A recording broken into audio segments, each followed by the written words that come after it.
예.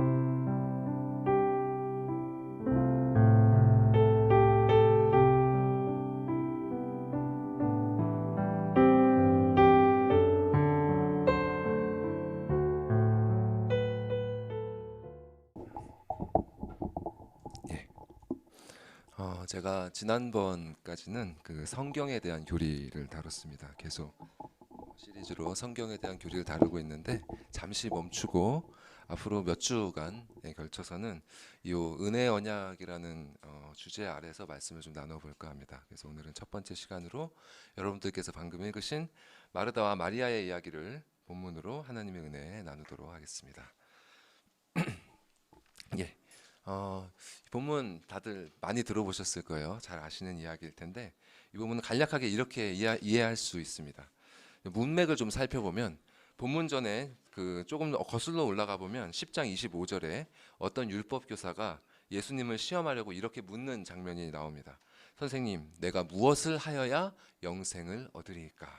그리고 이에 대한 예수님의 답은 이렇게 지나가서 내 마음을 다하며 목숨을 다하며 힘을 다하여 뜻을 다하여 너 주 너의 하나님을 사랑하고 또 네 이웃을 내 자신같이 사랑하라는 것입니다.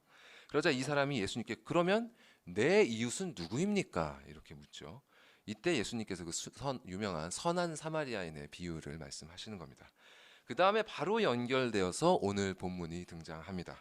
즉 선한 사마리아인의 비유와 오늘의 본문은 같이 하나님의 계명에 어떻게 순종해야 하는가라는 질문에 답을 해주고 있습니다. 선한 사마리아인의 비유가 어떻게 이웃을 사랑해야 하는가에 답을 해주고 있다면 오늘 본문은 어떻게 하나님을 사랑해야 하는가에 답해주고 있는 것이죠. 그러면 우리는 어떻게 하나님을 사랑해야 됩니까? 마르다처럼 순종한다고 이리저리 분주하게 쫓길 것이 아니라 그분 앞에 앉아서 그분의 말씀을 듣는 것이 먼저라는 것입니다. 하나님을 사랑한다면서 그분의 뜻을 바르게 알지 못하면 그분을 제대로 사랑할 수가 없겠죠. 그리고 하나님을 사랑하는 것은 그분의 자녀들의 인생에서, 우리들의 인생에서 그 무엇보다도 가장 중요한 일입니다. 그렇기 때문에 하나님의 자녀들의 삶에서 가장 우선순위는 바로 성경을 통해서 그분의 말씀을 듣는 것입니다. 자, 이것이 바로 짧게 간추린 오늘 본문의 핵심 메시지입니다. 자, 그런데 저는 여기서 여러분께 두 가지 질문을 던져드리고 싶어요. 첫 번째 질문은 이것입니다. 자, 여러분은 이 메시지를 이미 잘 알고 계시리라고 저는 생각을 합니다. 그런데 이 본문의 가르침을 지금 현재 잘 실천하고 계십니까? 하나님의 말씀을 듣고 그분의 뜻을 이해하는 것이 현재 여러분의 삶에 있어서 최우선 순위가 되고 있습니까? 마음속으로 한번 답을 해보시고요. 자, 이제 두 번째 질문입니다. 자, 우선순위로든 후순위로든 어쨌든 여러분이 하나님의 말씀을 듣고 계시리라 저는 생각을 합니다.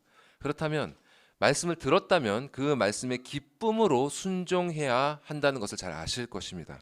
그러면 여러분은 지금 하나님의 말씀에 순종하는 일이 정말 기쁘고 즐겁게 느껴지십니까? 아니면 오늘 본문의 마르다가 그랬던 것처럼 그 일들이 어렵고 무거운 짐처럼 느껴지십니까? 하나님의 계명에 우리는 반드시 순종해야 된다라고 했을 때 여러분의 마음이 정말 기쁘고 즐겁냐고요? 오늘 우리가 다루고자 하는 부분이 바로 이 부분입니다. 왜 우리는 그분의 말씀을 아는 일을 우선순위로 삼지 못하는가? 그리고 왜 우리는 그분의 말씀에 순종하는 일을 기쁨으로 행하지 못하는가? 그 원인을 알기 위해서 먼저 오늘 본문의 주요 인물인 마르다에게 초점을 한번 맞춰보도록 하겠습니다. 자, 본문 38절 말씀을 한번 같이 읽어볼게요. 슬라이드 보여주시죠. 자, 시작. 그들이 길 갈 때에 예수께서 한 마을에 들어가심에 마르다라 이름하는 한 여자가 자기 집으로 영접하더라. 예, 처음에 나오는 이 그들은 예수님과 그분의 제자들을 말합니다. 예수님의 일행은 지금 예루살렘을 향해서 올라가고 있거든요. 본문 이전에 9장 51절에 보면요, 예수께서 승천하실 기약이 차감해 예루살렘을 향하여 올라가기로 굳게 결심하셨다, 이런 말씀이 나옵니다. 그러니까 지금 예루살렘에 올라가고 계시는 거예요. 가시는 중에 한 마을에 들어가셨다고 합니다. 이 마을은 베다니라는 마을입니다. 요한복음 11장에 보면 이 베다니에서 마르다는 그녀의 동생 마리아와 또 오라비인 나사로와 함께 살고 있음을 알 수 있습니다. 자, 요 마르다라는 이름은요 아람어인데요. 그 히브리어 이름은 아닙니다. 아람어 이름인데 여주인이란 뜻입니다. 여주인. 그래서 그 이름처럼 마르다는 상당히 외향적이고 또 자신의 생각을 분명하게 표현할 줄 아는 여인이었던 것 같아요. 그리고 마르다가 언제 예수님을 알게 되었는지는 확실하지 않습니다만 어쨌든 이 시점에서 그녀의 가족들과 예수님은 이미 꽤 친밀한 관계가 아니었나 추측해 봅니다. 왜냐하면 요 예수님과 그 일행들이 결코 적은 숫자가 아니었거든요. 자, 아브라함 이야기에서도 우리가 볼 수 있지만 이 길 가는 나그네를 영접하고 대접하는 것은 이 중동 지방에 있어서 아주 역사가 오래된 그런 문화입니다. 근데 이제 12사도만 해도 12명이잖아요. 그리고 예수님까지 최소 13명이죠. 그리고 요 본문 그 10절 누가복음 10장 처음에 시작할 때 보면 예수님께서 예수님을 따르던 자들 중에 70명의 제자들, 70명을 택해서 전도를 보내시는 장면이 나옵니다. 그러니까 아마 12사도 말고도 또 다른 사람들이 따라다녔을 거예요. 그러니까 모르겠습니다. 마르다가 몇 명이나 영접을 했는지는. 근데 결코 이 많은 사람들을 영접하고 대접하는 게 만만한 일이 아니었을 거예요. 예. 그럼에도 마르다는 예수님의 일행을 자기 집으로 영접을 했습니다. 마르다의 성품을 생각하면 분명히 이것이 뭐 수동적으로 한 것이 아니라 적극적으로 자기가 택해서 이 일을 행했을 것입니다. 그러니까 그녀는 이제 예수님의 그 일행을 초청을 해서 무슨 일을 해야 됐을까요? 먼저 그분들이 발을 씻을 물을 준비를 했을 것이고요. 또 모든 이들이 함께 식사할 수 있는 자리를 준비를 했겠죠. 그땐 지금처럼 식탁에 앉아서 먹는 게 아니라 이렇게 디귿자로 된 그런 테이블에 둘러서 누워서 이렇게 약간 비스듬하게 이렇게 누워서 먹었습니다. 이제 그럴 수 있는 자리를 마련했을 거예요. 그리고 모든 이들이 또 이제 먹을 수 있는 음식을 준비를 했겠죠. 정말 이 모든 일을 준비하는 과정을 가만히 생각해 보면 이는 실로 귀한 섬김의 자세가 아닐 수 없습니다. 선한 사마리아인이 강도를 만난 자에게 아낌없이 자비를 베푼 것처럼 마르다는 예수님과 그 일행들을 위해서 기꺼이 자신의 집과 양식들을 내어준 것입니다. 그녀는 이렇게 내 이웃을 내 몸과 같이 사랑하라는 둘째 계명에 성심성의껏 순종하고 있었습니다. 그러나 우리가 이미 읽은 것처럼 마르다는 점점 몸과 마음이 힘들어지기 시작했죠. 그녀의 동생 마리아가 언제부턴가 언니를 돕지 않고 예수님의 발치에 앉아 그분의 말씀을 듣고 있었습니다.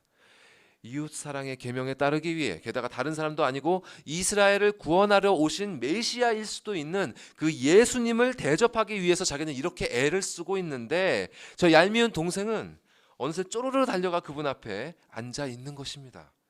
여러분이라면 이런 상황에서 어떻게 반응을 하시겠어요? 예? 이용 전도사님이 그렇게 한다고 생각하면 어떻게 반응하시겠습니까? 당연히 기분 나쁘지 않겠어요? 예. 저라도 그랬을 것 같은데 아마 마르다는 마리아에게 그 레이저 눈빛을 쏘면서 빨리 안 와? 이렇게 예. 분노를 막 사귀고 있었을 거예요.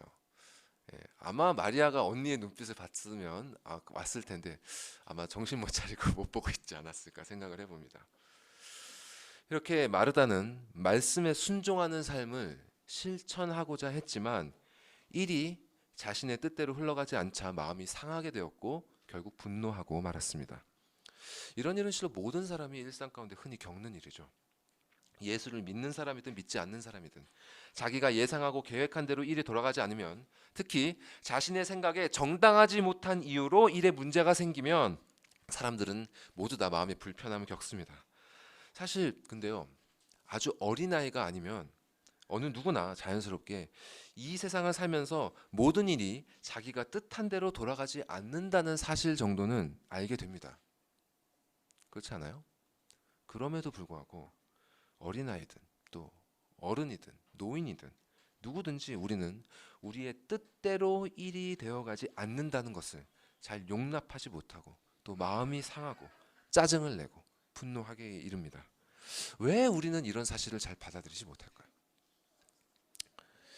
여기에는 자유의 문제가 걸려 있기 때문입니다. 이게 무슨 말이냐면 우리가 어떤 문제에 대해 마음이 상하고 분노한다는 것은 우리가 그 문제로부터 자유롭지 못하다는 사실을 보여준다는 것입니다.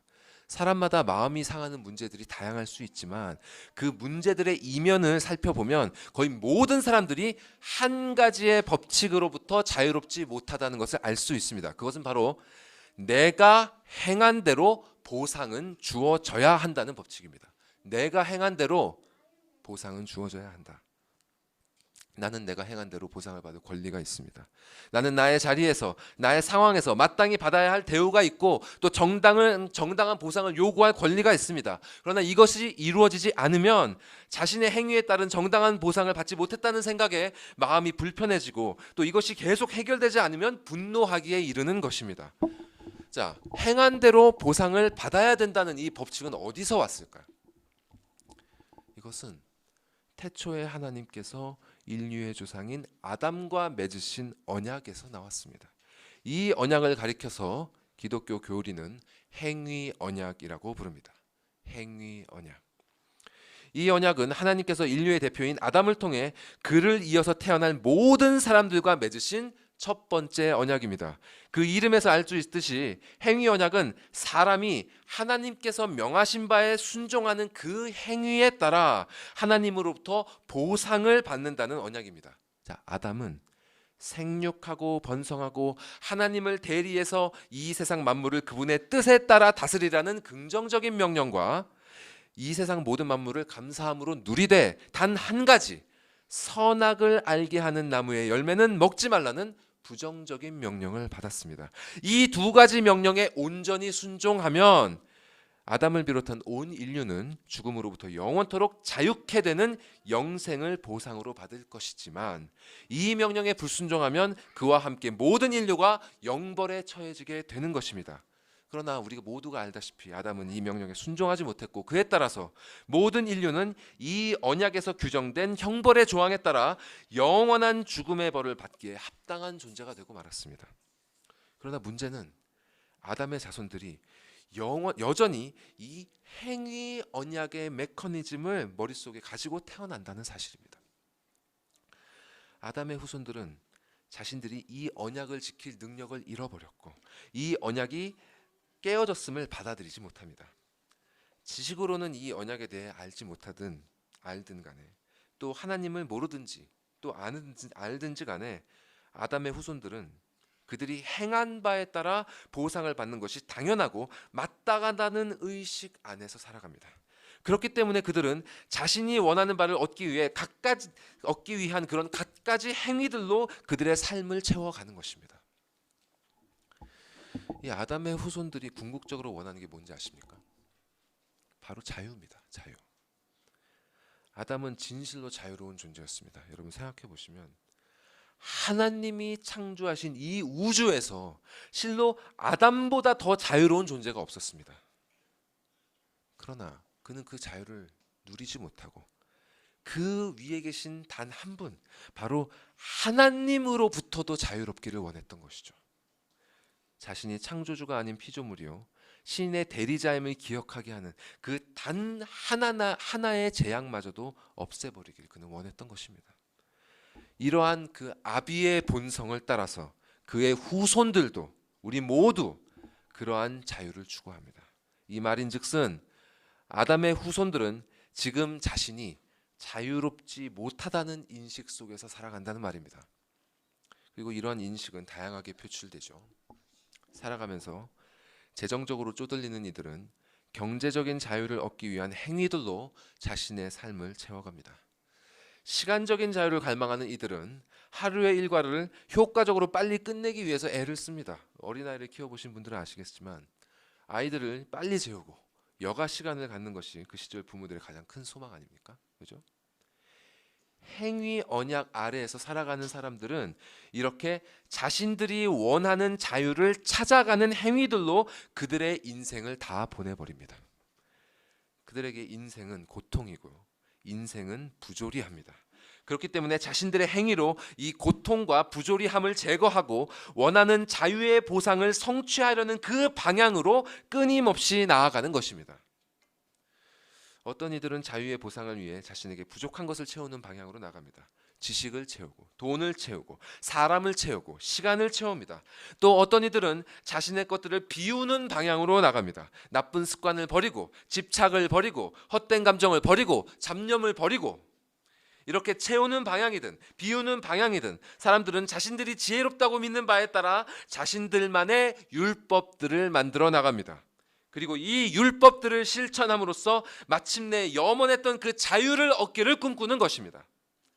그 어떤 것의 지배도 받지 않고 온전히 스스로 자기 자신의 주인으로서 사는 것, 이것이 바로 아담의 후손들이 가장 원하는 것입니다.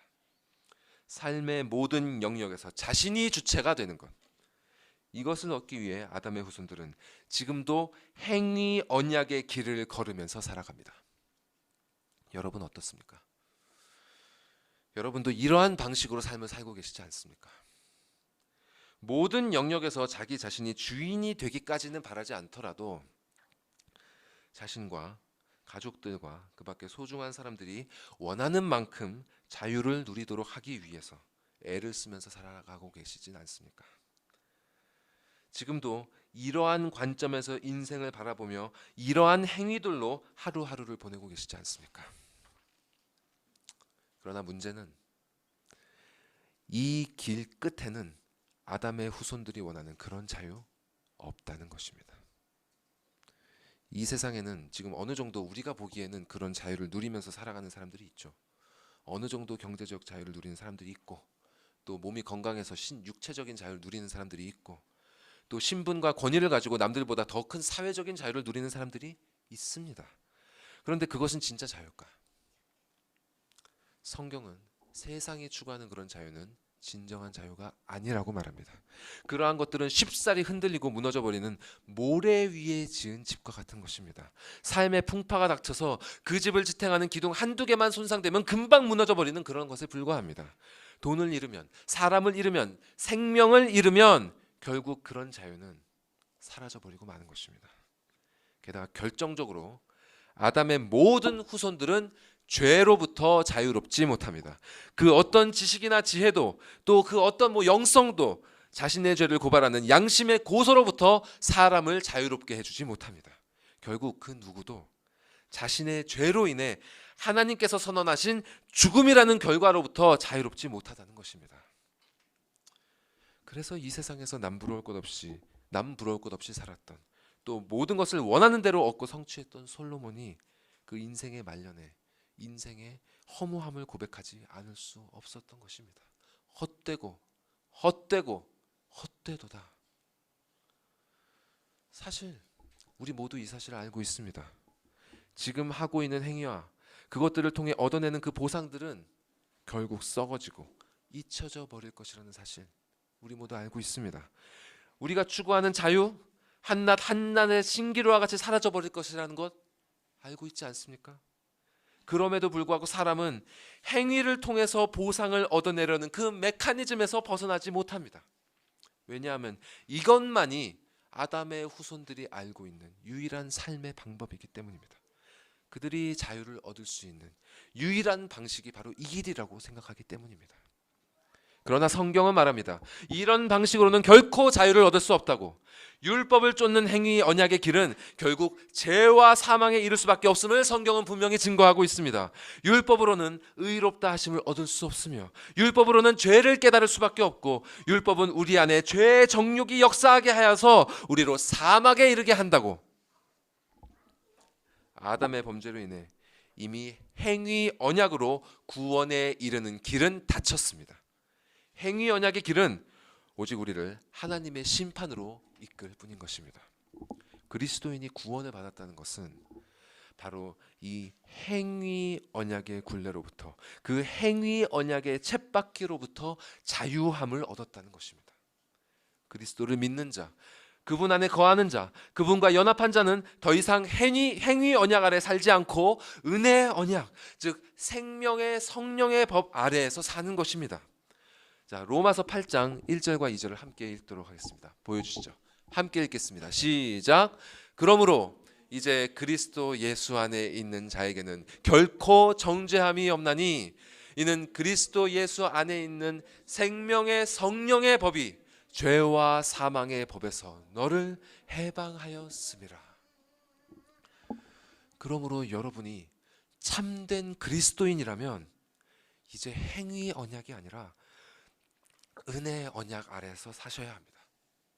그럼 은혜 언약이란 무엇인가? 하나님께서는 아담을 따라 행위 언약 안에서 멸망의 길로 가는 모든 인류를 그대로 두지 않으시고 자비를 베푸셨어. 그 멸망의 길로 가는 그들 중에 일부를 택하셔서 아담 대신 그리스도 안에서 두 번째 언약을 맺으셨습니다. 그 두 번째 언약이 바로 행위 언약입니다. 이것이 행위 언약이라고 불리는 이유는 택함을 받은 자들이 그 자들이 행위 언약 아래에서 그들이 받아야만 했던 그 모든 형벌과 또 그들이 그 행위 언약 아래에서 지켜야 했던 그 모든 순종의 행위들을 그리스도께서 대신 감당해 주시고 그들은 이제는 행위가 아니라 오직 그 그리스도를 믿음으로 말미암아 그리스도께서 얻어내신 그 언약의 보상을 예수님과 함께 누리게 되었기 때문입니다. 그들이 치루었어야 할 모든 죄값을 그리스도께서 십자가 위에서 대신 치르셨고 그들이 마땅히 살아냈어야 할 모든 순종의 삶을 그리스도께서 승천하시기까지 대신 살아내셨기 때문에 오직 그 그리스도의 은혜로 오직 그 은혜를 믿는 믿음으로 은혜 언약 아래 속한 자는 죄와 사망의 법으로부터 참된 자유함을 얻게 된 것입니다. 이것이 바로 그리스도께서 이 땅에 오신 이유이고요. 그분이 전파하신 복음의 의미입니다. 자, 누가복음 4장에서 예수님께서 본격적으로 당신의 공생애를 시작하실 때 이사야서를 인용하시면서 당신이 전파하시는 복음이 어떤 목적을 갖고 있는지를 친히 말씀하셨습니다. 자, 누가복음 4장에 있는 말씀 보여주시죠. 함께 이 말씀도 읽어볼까요? 시작. 주의 성령이 내게 임하셨으니 이는 가난한 자에게 복음을 전하게 하시려고 내게 기름을 부으시고 나를 보내사 포로된 자에게 자유를 눈먼 자에게 다시 보게 함을 전파하며 눌린 자를 자유롭게 하고 주의 은혜의 해를 전파하게 하려 하심이라 하였더라. 죄의 포로된 자, 사망에 눌린 자를 자유롭게 하고 은혜의 시대가 왔음을 알리는 것, 이것이 바로 예수께서 복음을 전파하신 이유자 목적이었습니다. 그러므로 진정 이 복음을 믿는 자라면 그분의 은혜 안에서 자유를 누려야 마땅한 것입니다. 즉 은혜의 언약 안에서 사는 삶이란 이미 주어진 이 자유를 누리면서 사는 삶입니다. 행위 언약이 지금은 불만과 고통으로부터 그것을 극복하고 보상을 얻으려고 하는 행위로 나아가는 삶이라면 은혜의 언약은 이미 주어진 은혜로 이미 주어진 그 자유로 인해서 기쁨과 감사와 순종으로 나아가는 삶인 것입니다. 그러나 안타깝게도 자신을 스스로 그리스도인이라고 여기는 너무나 많은 사람들이 이 은혜의 언약의 길이 무엇인지 이해하지 못하고 여전히 행위 언약의 옛길로 살아가고 있습니다. 왜 이런 일이 벌어지고 있는 것일까? 그 이유 중에 하나는 그들이 아직 거듭나지 못했기 때문입니다. 스스로를 신자라고 생각하지만 실상은 아닌 것이죠. 요한복음에 나오는 니고데모처럼 거듭남은 신앙생활을 오래 했다고 해서 성경에 대한 지식이 많다고 해서 일어나는 일이 아닙니다. 거듭나지 못한 자는 행위 언약의 메커니즘에서 벗어나 본 적이 없고 벗어나 본 적도 없습니다. 그들은 복음의 은혜를 맛본 적이 없습니다. 그래서 그들은 복음의 소식을 들어도 오직 하나님의 은혜로 영이 새롭게 된다는 것을 이해하지 못하고 니고데모처럼 그러면 내가 어머니의 태에 들어갔다 나와야 하는 것인가? 이렇게 자신의 행위로 해야 할 일만을 생각하는 것입니다. 하나님의 은혜를 경험했으면 그러면 은혜 언약 안에서 살 수 있는 것인가? 그렇지도 않아요. 은혜를 경험했다 하더라도 여전히 행위 언약 안에서 사는 사람들이 너무나 많습니다. 출애굽기의 이스라엘을 생각해 보세요. 그들은 홍해를 가르치는 하나님의 기적을 경험했고 이집트의 압제로부터 벗어날 수 있었습니다. 타민족의 박해를 받는 노예의 신분으로부터 하나님의 백성이 되는 자유인의 신분으로 바뀐 것입니다. 그럼에도 불구하고 그들은 여전히 은혜 안에 산다는 것이 무엇인지, 그 은혜 안에서 믿음으로 산다는 것이 무엇인지를 알지 못했습니다. 여전히 이집트의 노예와 같이 불평과 원망으로 살아갔던 것입니다. 물론 광야에서 산다는 게 어려운 일이긴 하죠. 그러나 그들이 실로 자신이 누구의 백성이 되었는지, 그들을 인도하고 계신 분이 누구인지를 깨달았다면 불평과 원망을 늘어놓기 전에 먼저 그들을 구원하신 분께 자신들의 어려움을 간절히 호소했어야 마땅할 것입니다. 그리고 그들의 리더로 세우신 모세와 아론에게 이러한 어려움을 어떻게 해결해야 할지를 묻고 상의하면서 하나님께서 그들에게 주시는 지혜를 모았어야 했을 것입니다. 그러나 그들은 오히려 모세와 아론에게, 그들을 인도해낸 모세와 아론에게 이 상황을 해결해 내라고 압박했습니다. 그들은 이것이 아마 자신들이 취할 수 있는 정당한 행위라고 생각했을지도 모릅니다. 니네들이 우리를 인도해냈으니까 니네들이 책임져. 그러나 이것은 자신들의 불만을 자신들의 정당한 행위로 해결하려는 행위 언약의 길을 따르는 방식이었습니다. 그러나 자비로우신 하나님께서는 그들의 원망을 들어주시고 다시 한번 그들에게 은혜를 경험하게 하심으로 이스라엘 백성들이 당신의 새로운 언약을 따를 수 있는 기회를 재차 허락하셨죠. 하나님께서는 만나를 내려주실 것을 약속하시면서 이렇게 말씀하셨습니다. 매일매일 각 사람이 먹을 만큼만 거두고 다음 날까지 남겨두지 말라. 이스라엘 백성들은 거저주시는 이 은혜에 감사하면서 이 말씀을 믿고 순종해야 했습니다. 이것이 그들이 배워야 할 은혜의 언약의 길입니다. 그러나 그들 중에 몇몇은 그분의 말씀을 믿지 않고 자신들의 판단을 따라 먹고 남은 만나를 다음 날까지 남겨두었습니다. 결국 그들이 남긴 만나는 벌레가 생기고 상해서 냄새가 나게 되었습니다.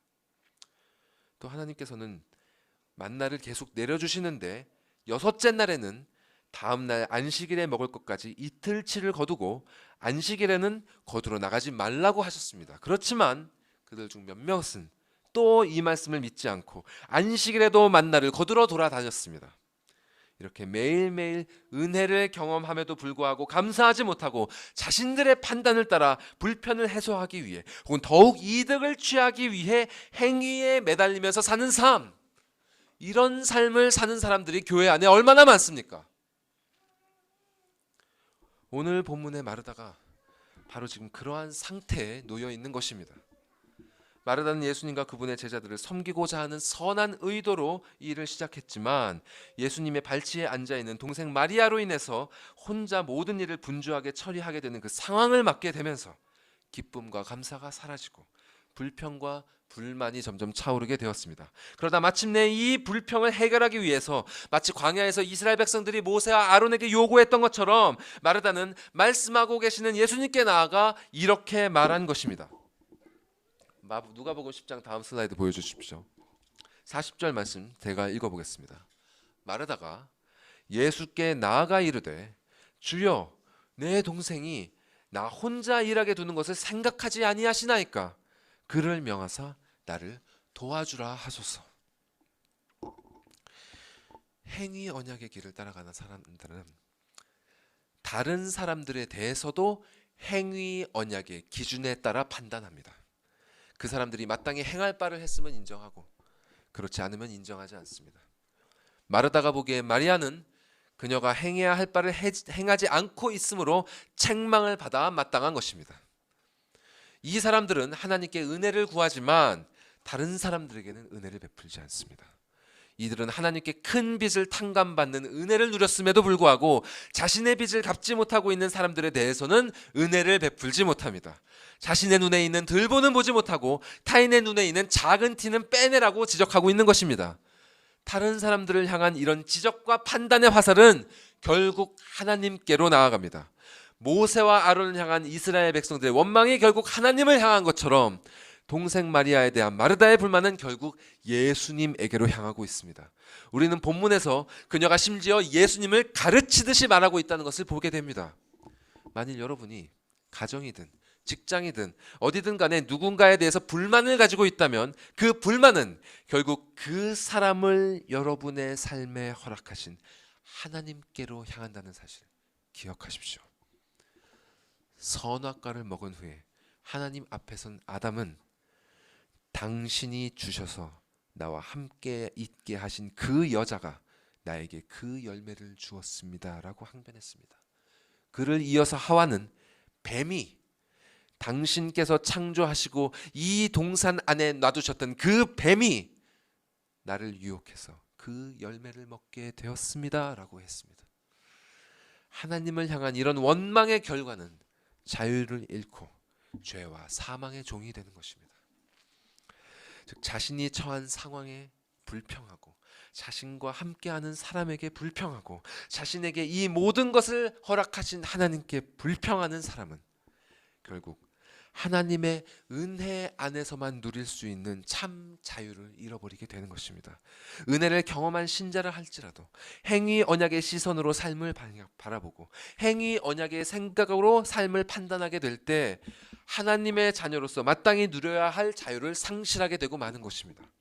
그러면 이 자유를 회복하기 위해서 우리에게는 무엇이 필요할까요? 거듭나지 않은 분에게는 그리스도의 복음이 필요합니다. 죄인을 자유케 하는 십자가의 은혜가 필요할 것입니다. 그러나 거듭났음에도 불구하고 그 은혜를 경험했음에도 불구하고 여전히 행위 언약의 길에서 자유를 잃고 맴돌고 있다면 그런 분은 행위 언약의 방식을 버리고 은혜의 방식으로 살아가는 것을 배워야 할 것입니다. 그러면 어떻게 우리는 은혜 언약의 방식을 배울 수 있는가? 불만을 토로하고 있는 마르다에게 예수님께서는 이렇게 말씀하셨습니다. 41절 말씀 같이 읽겠습니다. 시작. 주께서 대답하여 이르시되 마르다야 마르다야 내가 많은 일로 염려하고 근심하나. 행위 언약의 방식을 따르는 상태에 있는 사람에게는 평안이 없습니다. 안식이 없습니다. 이들은 자신이 무언가를 해야 된다는 생각에 사로잡혀 있습니다. 자신이 무언가를 행하지 않으면 자유와 평안을 얻을 수 없다는 강박 아래에 있습니다. 그렇기 때문에 먼저 이러한 마음을 멈추는 것이 필요합니다. 예수께서는 마르다가 이런 상태에 있다는 것을 아시고 그녀를 부르셨습니다. 마르다야, 마르다야. 이렇게 두 번 부르심으로 그녀의 쫓기는 마음을 멈추시고 나서 그 영혼의 상태를 이렇게 진단해 주십니다. 네가 많은 일로 염려하고 또 근심하나. 염려한다고 번역된 말의 원어는 마음이 여러 부분으로 여러 조각으로 나뉘어져 있다는 뜻입니다. 감당해야 할 많은 일들로 말미암아 그 마음이 조각조각으로 나뉘어져서 불안해져 있다는 뜻입니다. 그리고 근심하다로 번역된 말은 마음의 심란함을 말하기도 하고요. 소리를 지르다, 사납게 날뛰다라는 의미도 있습니다. 이것이 바로 마르다의 영혼의 상태였습니다. 평강의 왕이신 예수님을 집으로 영접해서 그분의 말씀을 따라 섬김의 길을 걷고 있던 그녀의 영혼은 어느새 이렇게 여러 조각으로 갈라져서 불안과 근심에 휩싸인 나머지 어찌할 바를 모르고 소리 지르며 날뛰는 것과 같은 상태가 되어버렸다는 것입니다. 이런 그녀에게 예수께서는 이러한 처방을 내려주십니다. 다음 구절 보여주십시오. 함께 읽겠습니다. 시작. 몇 가지만 하든지 혹은 한 가지만이라도 족하니라. 마리아는 이 좋은 편을 택하였으니 빼앗기지 아니하시니라 하시니라. 한 가지만으로도 족하다. 이것이 불안과 근심에 눌려있던 마르다에게 주신 예수님의 처방이었습니다. 여러 가지 짐을 모두 질 필요 없다. 한 가지만 해도 된다. 그 한 가지가 무엇이냐? 바로 마리아가 택한 이 좋은 편이다. 자, 마리아가 택한 이 좋은 편이 무엇이죠? 바로 주의 발치에 앉아 그분의 말씀을 듣는 일이었습니다. 이 한 가지만 해도 족하다. 이것이 바로 지금 행위 언약의 굴레 아래에 빠져있는 마르다에게 주신 예수님의 처방이었습니다. 왜 예수님께서는 마르다에게 이런 처방을 내리신 것일까요? 왜냐하면 이렇게 그분 앞에서 그분의 말씀을 듣는 것만큼 하나님의 자녀를 다시 은혜로 충만하게 하는 좋은 방법이 없기 때문입니다. 행위 언약의 길로 빠졌던 신자가 다시 은혜 언약의 길로 돌아오기 위해서는 반드시 아버지의 말씀을 통해 그에게 부어졌던 은혜가 회복되어야만 합니다. 말씀을 통해서 이미 자신의 영혼이 거듭났으며 이미 자신의 마음에 그리스도의 영이 함께하고 계시며 이미 자신이 아버지로부터 값없이 의롭다 하심을 받았고 이미 자신이 아버지의 자녀가 되었음을 진실로 인지해야 합니다. 온 천하 만물을 다스리시고 계신 분이 바로 우리 아버지이시고 그분께서 우리의 필요를 미리 아시고 이 모든 것들을 우리를 위해서 지금 섭리하고 계시다는 사실, 그 사실을 진실로 깨달아야 되는 것입니다. 그 진실 앞에 우리의 눈이 열려야 되는 것입니다. 은혜의 언약의 삶은 바로 이러한 깨달음에서 시작됩니다. 자신이 이미 말로 다 할 수 없는 은혜를 받고 있다는 사실, 그리고 지금 자신에게 허락된 이 모든 것이 정말 참으로 하나님의 은혜라는 것을 인식하게 될 때 비로소 하나님의 자녀는 참된 자유를 누리며 자발적으로 그분의 말씀에 따라 기쁘게 순종하는 길을 택할 수 있게 되는 것입니다. 이것이 바로 우리 모두가 회복해야 할 은혜 언약에 따른 삶입니다. 이렇게 은혜 언약의 관점으로 성경을 읽으면요, 우리에게 명하시는 그 하나님의 모든 계명들, 그 모든 요구들이 무겁고 부담스러운 것이 아니라 오히려 가볍고 감사한 것임을 발견하게 됩니다. 행위 언약의 관점에서 보면 네 마음을 다하고 목숨을 다하고 뜻을 다하고 힘을 다하여 주 너의 하나님을 사랑하고 내 이웃을 내 자신과 같이 사랑하라고 하신 계명이 너무나 무겁고 부담스럽게 여겨지는 것이 아니라 은혜 언약의 관점에서 나 같은 죄인에게 이렇게 그리스도 예수의 길을 따를 수 있는 계명을 허락해 주셨다는 것 자체가 얼마나 감격적인 은혜인지를 깨닫게 되는 것입니다. 복음서에는 이렇게 예수님의 말씀을 듣고 은혜 언약에 들어온 자들에게 나타난 놀라운 변화들이 가득 차 있습니다. 오늘 우리가 본문으로 삼고 있는 누가복음에서만 일부 살펴볼게요. 들어보십시오. 누가복음 5장에서 예수님을 만난 베드로와 야고보와 요한은 밤새도록 자신들의 행위로 물고기를 잡는 데 실패했지만 그분의 말씀을 따라 단번에 그물이 찢어지도록 물고기를 낚는 은혜를 경험한 후에는 그야말로 모든 것을 버리고 그분을 따르게 되었습니다. 하나님의 은혜가 충만해지자 그들은 자신들의 생업을 버려두고 그분을 쫓을 정도로 자유로워진 것입니다. 누가복음 7장에는 예수님의 발에 값비싼 향유를 부은 여인이 나옵니다. 그녀는 사람들로부터 손가락질을 받는 죄인이었지만 그리스도를 통해 죄를 사해 주시는 은혜를 경험한 후 다른 사람의 시선 따위는 아랑곳하지 않고 눈물을 흘리며 그분의 발에 입을 맞추며 값비싼 향유를 부어드리면서 거리낌 없이 감사와 은혜를 표현할 만큼 자유로워졌습니다. 누가복음 19장에 나오는 삭개오는 세리들 중 가장 높은 자였고 큰 부자였습니다.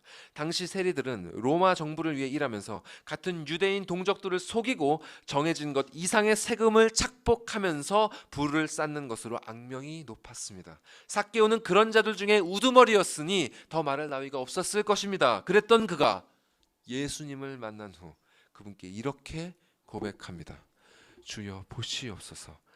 내 소유의 절반을 가난한 자들에게 주겠사오며 만일 누구의 것을 속여 빼앗은 일이 있으면 내 갑절이나 갚겠나이다. 타인의 시선 따위는, 동족들의 시선 따위는 아랑곳하지 않고 돈을 쫓았던 자가 그리스도의 은혜를 경험한 후에는 그렇게 애를 쓰면서 모았던 재물로부터 자유로워진 것입니다. 이처럼 은혜를 경험한 자, 은혜의 언약의 시선으로 세상을 바라보고 은혜의 언약을 따라 생각하는 자들에게는 놀라운 자유가 있는 것입니다. 이런 관점에서 볼 때 우리는 비로소 오른뺨을 치거든 왼뺨을 내주고 속옷을 빼앗거든 겉옷을 내주고 너희의 원수를 사랑하고 너희를 박해한 자를 위해 기도하라는 그분의 말씀을 어떻게 순종할 수 있게 되는지를 알 수 있습니다.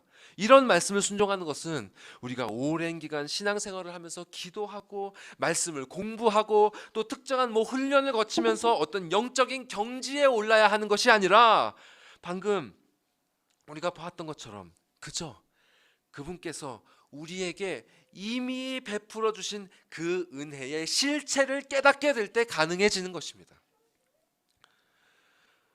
누가복음에서 예를 들었던 그 모든 사람들은 대부분 가난하고 배움이 부족하고 드러난 죄로 인해서 세상으로부터 손가락질을 받던 사람들이었습니다. 그럼에도 불구하고 그들의 영혼이 은혜로 충만해지자 그들을 묶고 있던 그 모든 세상의 권세들로부터 자유로워진 것입니다.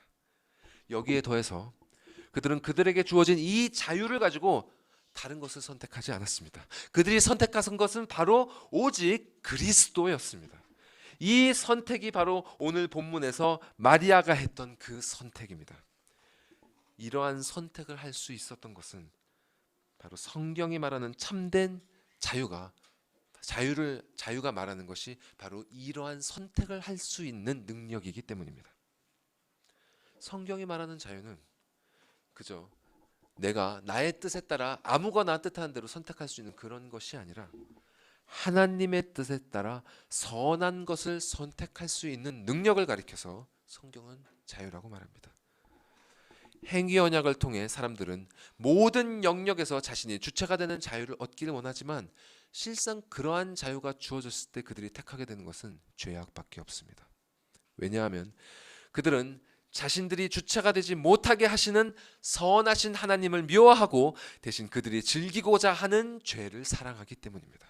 그러나 하나님의 은혜로 죄와 사망의 법에서 해방된 자녀들은 생명의 성령의 법을 따라 그리스도를 선택합니다. 그분의 발치에 앉아서 그분의 말씀 듣기를 선택하는 것입니다. 당시 그 유대 문화를 생각해 보면요, 젊은 여성이 가족이 아닌 다른 남자의 발치에 앉아서 그의 말씀을 듣는다는 것은 굉장히 이례적인 일이었습니다. 게다가 여기서 누구의 발치에 앉는다는 표현은요, 누구의 제자다라는 뜻입니다. 사도행전 22장에 보면 사도 바울이 자신을 소개하면서 가말리엘의 문화에서 배웠다 이런 말이 나오는데요. 여기서 누구의 문화에서라고 번역된 그 표현은 오늘 본문에서 누구의 발치에서라는 표현과 정확히 같은 말입니다. 즉 마리아는 예수님의 제자로서 그분 앞에 앉아 있었던 것입니다. 그리고 이것은 누구의 강요에 의한 것이 아니라 예수님의 말씀대로 그녀의 선택이었습니다. 마리아는 어떻게 이런 선택을 할 수 있었던 것인가? 이는 그리스도의 말씀을 통해 그녀의 심령에 부어진 그 놀라운 은혜라고 밖에는 달리 설명할 길이 없습니다. 마리아가 처음부터 언니를 홀로 일하도록 놔두고 예수님의 말씀을 들으려고 하지는 않았을 것입니다. 아마 예수님과 그분의 일행들을 자리로 안내하고 또 언니가 준비한 음식들을 나르는 일을 했을 것입니다. 그런 일을 하는 동안 어느덧 예수님의 말씀이 그녀의 귀에 들어왔던 것이죠. 그리고 그 들려지는 말씀을 통해 부어지는 그 복음의 은혜가 그녀의 영혼을 사로잡았고 마리아는 어느새 자신이 하던 일도 잊은 채 그분의 말씀을 계속해서 듣기 위해서 모여있던 사람들을 해치고 비어있는 자리를 찾아 그분의 발치까지 나아간 것입니다. 우리에게 이 은혜가 필요합니다. 우리에게 이 은혜가 회복되어야 합니다. 그리스도께서 우리를 대신해서 아버지께 모든 죄값을 치르셨고 우리가 아버지께 드렸어야 할, 살아냈어야 할 그 완전한 순종의 삶을 대신 올려드렸다는 사실, 이 십자가 대속의 진리로부터 우리 삶의 모든 원동력이 나와야 합니다. 삶의 모든 영역을 이 은혜로부터 시작해야 합니다. 그렇지 않으면 우리는 금세 다시 행위 언약의 굴레로 돌아갈 것입니다. 이 죄된 세상에서 사는 동안 우리 안에는 은혜가 아니라 불만과 불평으로 시작하려는 성향이 완전히 없어지지 않을 것이기 때문에 우리는 이러한 굴레에 빠지지 않도록 매일매일 우리의 영혼을 점검하고 말씀을 통해 복음으로 돌아와야 합니다. 이것이 바로 예수께서 말씀하신 그 한 가지 마리아가 선택했던 이 좋은 편입니다. 여러분 부디 여러 가지 일로 마음이 나누인 채 근심과 걱정으로 하루를 시작하지 마십시오. 그저 그분의 발치 앞에 앉아서 성경을 통해서 그분의 말씀을 듣는 것, 그 한 가지만으로도 족합니다. 그 한 가지로 시작하십시오. 이렇게 하루를 말씀으로 시작할 때 비로소 우리는 삶의 모든 영역을 복음의 은혜로 재조정할 수 있게 됩니다. 복음의 은혜로부터 삶의 동력을 얻게 되면 우리는 우리에게 주어진 그 모든 소명과 경건의 모든 의무들, 우리가 해야 될 그 사랑의 계명들을 감사와 기쁨 가운데 행할 수 있습니다. 항상 기뻐하고 쉬지 말고 기도하고 범사에 감사하는 삶은 결코 허황된 이야기가 아닙니다. 그리스도를 닮아가는 삶은 어떤 특별한 헌신을 드리는 목회자나 사역들에게만 해당되는 것이 아니라 그분의 은혜를 받은 우리 모두에게 약속된 선물입니다. 또한 은혜 언약의 길을 가는 자는 그 여정 가운데 어떤 어려움이 닥칠지라도 그러한 어려움 역시 우리를 거룩하게 빚어가시는 아버지의 은혜임을 알기 때문에 오히려 기쁨으로 그 어려움을 맞이할 수 있습니다. 이것이 바로 하나님의 자녀가 누리는 참된 자유의 삶입니다. 그 어떤 것도 이 길을 걸어가는 우리의 걸음을 막을 수 없습니다. 그 무엇도 이 길을 선택한 우리의 자유를 빼앗을 수 없습니다. 예수께서 말씀하신 것처럼 아버지의 자녀들은 이 좋은 편을 택하였으니 빼앗기지 않을 것입니다. 혹시 여러분 가운데 마르다가 잠시 빠졌던 행위 언약의 덫에 빠진 분이 계시다면 예수님의 말씀을 듣고 그분께서 준비해 놓으신 그 은혜의 언약의 길로 돌아오십시오. 그 길에서 그분의 말씀 가운데 쉼을 얻으시고 거듭난 생명을 자유케 하는 복음의 은혜를 충만히 공급받으시기 바랍니다. 마지막으로 우리 주께서 주신 말씀을 읽으면서 마치도록 하겠습니다. 함께 마태복음 말씀 읽겠습니다. 시작. 수고하고 무거운 짐진 자들아 다 내게로 오라. 내가 너희를 쉬게 하리라. 나는 마음이 온유하고 겸손하니 나의 멍에를 메고 내게 배우라. 그리하면 너희 마음이 쉼을 얻으리니 이는 내 멍에는 쉽고 내 짐은 가벼움이라 하시니라. 아멘. 기도하시겠습니다.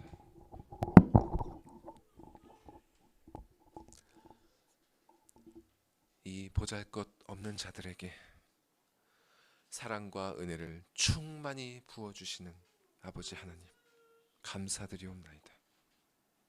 이 시간 말씀을 통해 우리의 영혼이 어떤 길을 걷고 있는지 깨닫게 하셨을 줄을 믿습니다. 주님, 우리의 영혼을 다시 한번 주님의 그 크신 은혜로, 십자가 대속의 은혜로 충만하게 채워주시고 우리가 우리 삶의 모든 영역을 그 은혜로부터 힘을 공급받아 살아갈 수 있도록 재조정하여 주시옵소서. 그리하여서 우리의 순종의 삶이 무겁고 또 부담스럽고 어려운 것이 아니라 주께서 말씀하신 것처럼 가볍고 기쁘고 즐겁고 감사한 삶이 되도록, 그러한 길이 되도록 인도하여 주시옵소서. 한 사람도 이곳에 모인 사람들 중에 이러한 길에서 이탈되는 사람 없도록 주님 은혜에 은혜를 더하여 주시옵소서. 이 모든 말씀 우리 구주 예수 그리스도의 이름으로 기도드리옵나이다. 아멘.